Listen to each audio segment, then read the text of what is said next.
So today's video is going to be my September perfume tray. I can't believe it's September. How did that happen? So if you haven't seen me before, I'm Claire. I normally do these tray videos once a month and I just pick 10 fragrances for my collection.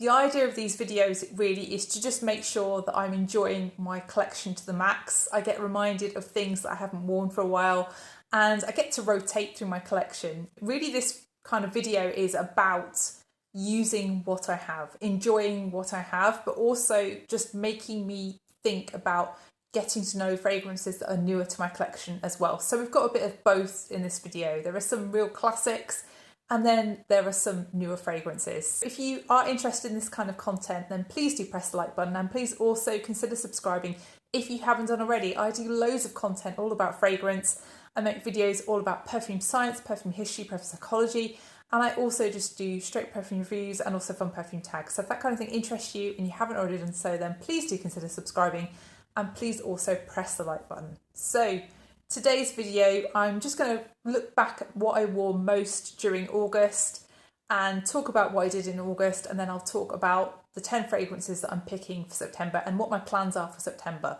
So August was really fab for me. I had a lot of time off work and I actually went on holiday. I went to the Black Forest in Germany. If you haven't been to Germany on holiday, you're missing out. I think Germany gets overlooked by a lot of people and I just really love going to Germany. I've been to Germany quite a few times. I've been to the Rhineland and I've been to Bavaria, I've been to the north, and this time I went to the Black Forest and I just spent a lot of time hiking in the Black Forest and it was just beautiful. Loads and loads of waterfalls everywhere.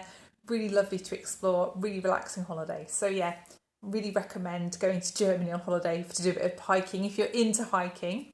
Also during August, I've been really trying to just declutter my life, but in a very mindful way. So I've been trying to find new homes for everything and that's been taking up quite a lot of time. But yeah, I have really enjoyed having some time off and going back to work is a real shock. So which fragrances did I end up wearing the most during August? Well, actually there are quite a few. I seem to have quite a tie this month between several. And I think that's because I took certain ones on holiday and then I wore other ones during the rest of the month. So the one that I took on holiday, I ended up wearing the most out of the ones that I took with me was Vierge. This is a dupe of Creed's Virgin Island Water. It's by Pocket Scents. And I think this is actually, for me, nicer than Virgin Island Water. You really do get like the softness of it. So it's definitely got the lime and also the coconut coming through, the really creamy coconut, but then also that kind of slightly alcoholic feel with the white rum coming through too. Absolutely delicious fragrance and very long lasting too. And then I also ended up wearing Cadrene by Oriyii quite a bit this month. Cadrene is just one of those easy reach fragrances. So this is a cardamom based fragrance, but it also has spearmint and ginger. So Cadrene by Oriyii. And then I also ended up wearing Florabotanica a lot this month because it was really hot during August, wasn't it? And it's just a fragrance that I find really works well in the hot weather. So this is that rosewater-esque fragrance with green notes, with mint, and also with carnation. Florabotanica, a perfect fragrance for hot weather. And then I also got some PR during August and I ended up wearing this one because I was trying out. So I actually got a bottle of Citrus Brasilis by Granado. I released a review video of this week. So if you haven't seen that review video and you want to find out what this one smells like, please go and check out the review video. But I will also mention this one later on in the video because I want to put this one on my tray this month.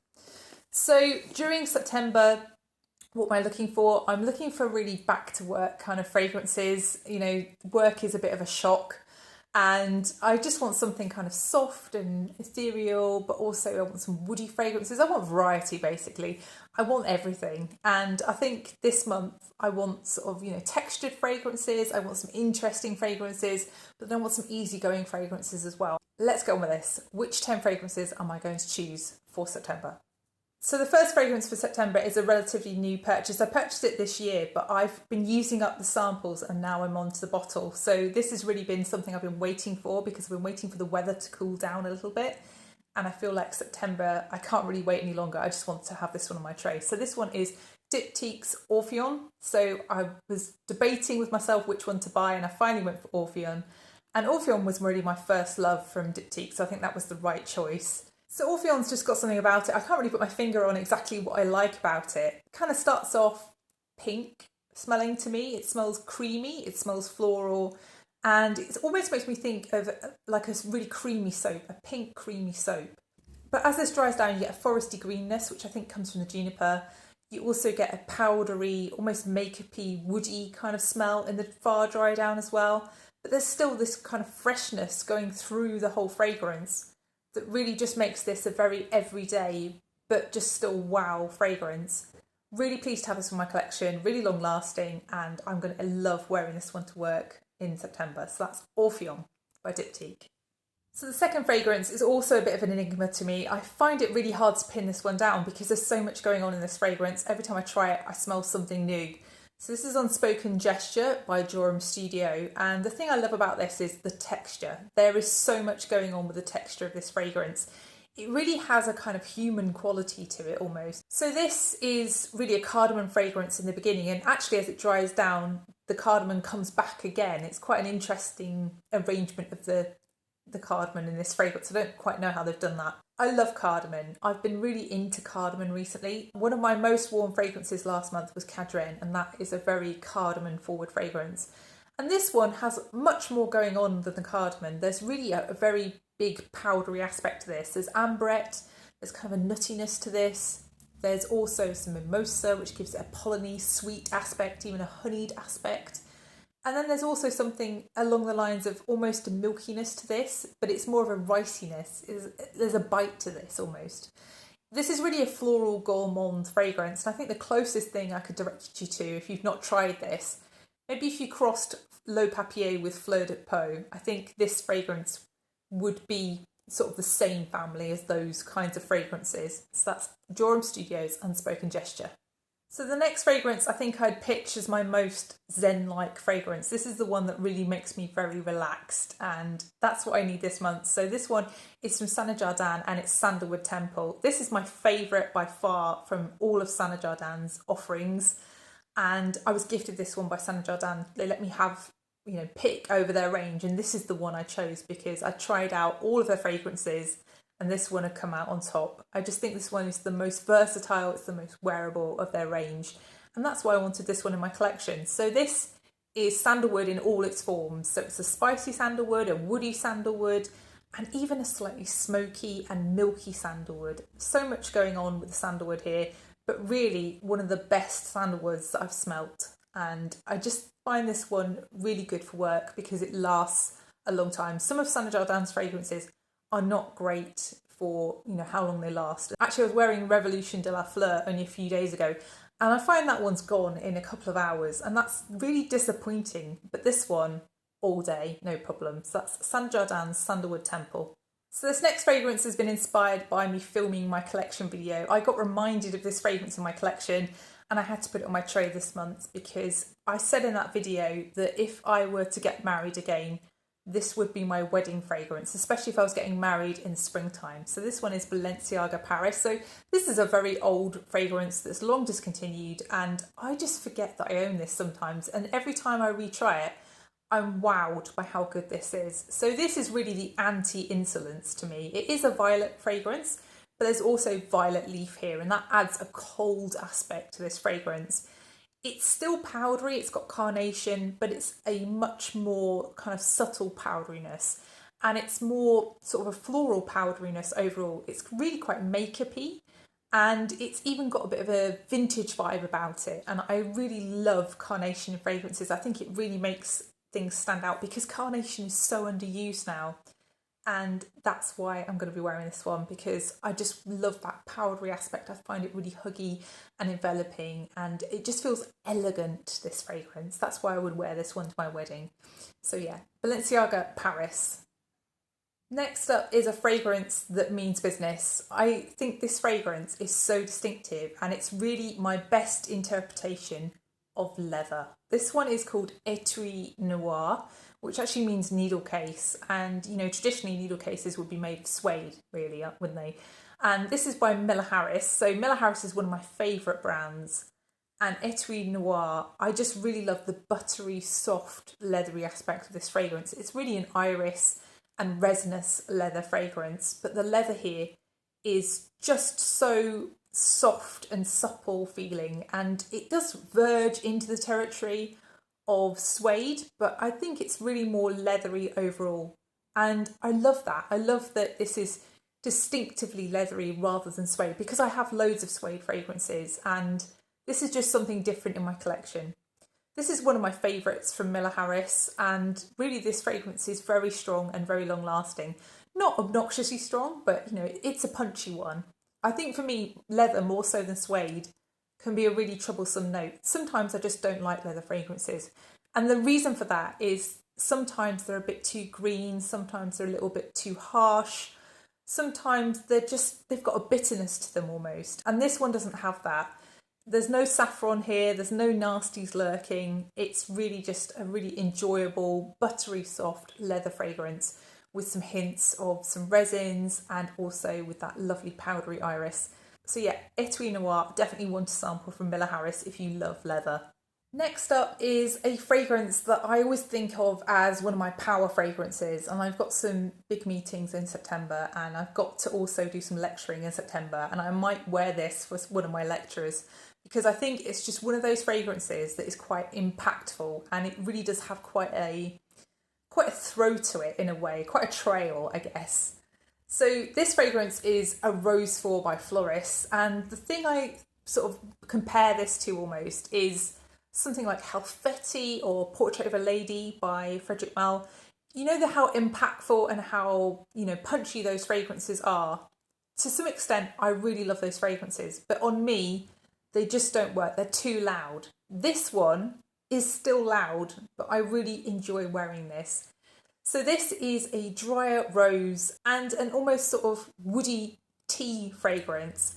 It's almost leathery feeling, but not quite. This really does make me think of booze actually in the opening. It makes me think of rosé wines. It makes me think of rosé wine and corks, but it's deeper than that. It's almost more like a sherry. And actually as this dries down, it goes more woody, it goes more like tea, and you really get a bit of a bite to this fragrance. It really does smell very much like some aspects of Halfetti to me. There's definitely some crossovers here. I just think this fragrance really packs a punch, and like Halfetti, this is one of those fragrances that I would follow someone down the street to find out what they were wearing. I would be utterly fascinated if I smelt this on somebody else.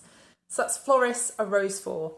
So the next fragrance is the newest fragrance in my collection, and I'm putting it on my tray because I want to enjoy it a bit more. I've had it out and I've been wearing it over the last few weeks trying to suss it out, and I really like it. So I'm going to put it on my tray for September because I feel like it's more of a spring-summer fragrance than it is an autumn-winter fragrance. But I think it still works in the dying days of summer and early autumn. So this is Citrus Brasilis, and it's by Granado. So this is a kumquat fragrance, but it's mainly sort of the orangey aspects of kumquat. It's very much a juicy, but also kind of dulled citrus fruit kind of fragrance with a real freshness to it, and also some florals. There's some jasmine here that comes through quite a lot in the opening, and it's quite solar feeling. It's very bright, but it's sort of dulled by that kumquat note. Kumquat can make things smell a little bit watery and a bit muffled in a way, and that's what I really like about this, because it's neither citrus nor floral. It's sort of in the middle, and that is just really wearable. That's something that is easier than just a pure citrus, because it's something that's going to last a bit longer on your skin. I get a good 6 hours out of this one, and I really like the dry down because it goes warmer and it's slightly musky, but yeah, it just has this really nice kind of golden feel to it in the dry down almost. Really a gorgeous fragrance, but I feel like I've missed the boat. I really wish I'd had this one earlier in the summer. That's Citrus Brasilis by Granado. So next up we have a rarity in my fragrance collection. Yeah, it's an influencer fragrance, and this was an accidental influencer fragrance in my collection because actually I won a competition and won this. I didn't really choose it, I just randomly won it. And I'm really pleased I did win this because I actually do really like it. I was very suspicious when I saw this was an influencer fragrance because, you know, we all know. But this one is by Funmi Monet. It's truly something that's, I think, is a take on Roses Vanille by Mancera. It's a very likeable DNA, that. It does have an aspect of the lemon and the roses, but really it's more about the amber in the dry down. The amber is really where this fragrance shines. That's the beauty of this one. It's an amber vanilla in the dry down with still the rose still lingering. But really that's where the action is in the dry down. It's very easygoing, very likeable, not so strong. It's not as in your face as Mancera's Roses Vanille. It's something more gentle, something I'd be perfectly happy to wear to work. So that's Exalté by Funmi Monet and with Bella Aura. So I'm also going to put on just an easygoing designer fragrance because I feel like that's what I'm missing sometimes. Sometimes I just want something that I don't really have to think about, and I don't really have to think about this one. This is Musc Noir Rose by Narciso Rodriguez. This is just a sweet, likeable, easy designer fragrance. This is something when I wear it to work, I get people asking me what I'm wearing. I think this just is a generally likeable smell, isn't it? It's something that I think is quite mass appealing. So this to me is a syrupy plum fragrance, but with a really rosy aspect to it. And actually in the dry down, you get that kind of very delicious, creamy vanilla musk, which I think is what people love. The syrupy sweetness of the fruits with the vanillic musk. Just a really easy to wear fragrance, something that kind of suits most occasions, I think, and it's really long lasting too. I'm really impressed by how long this one sticks around for. So that's Musc Noir Rose by Narciso Rodriguez.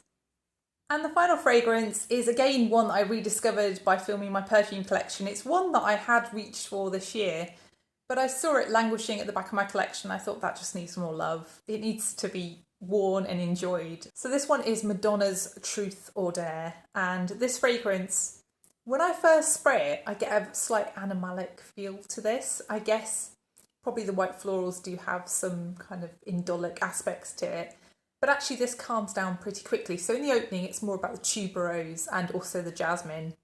And then slowly it smooths out. It becomes more white and pure feeling.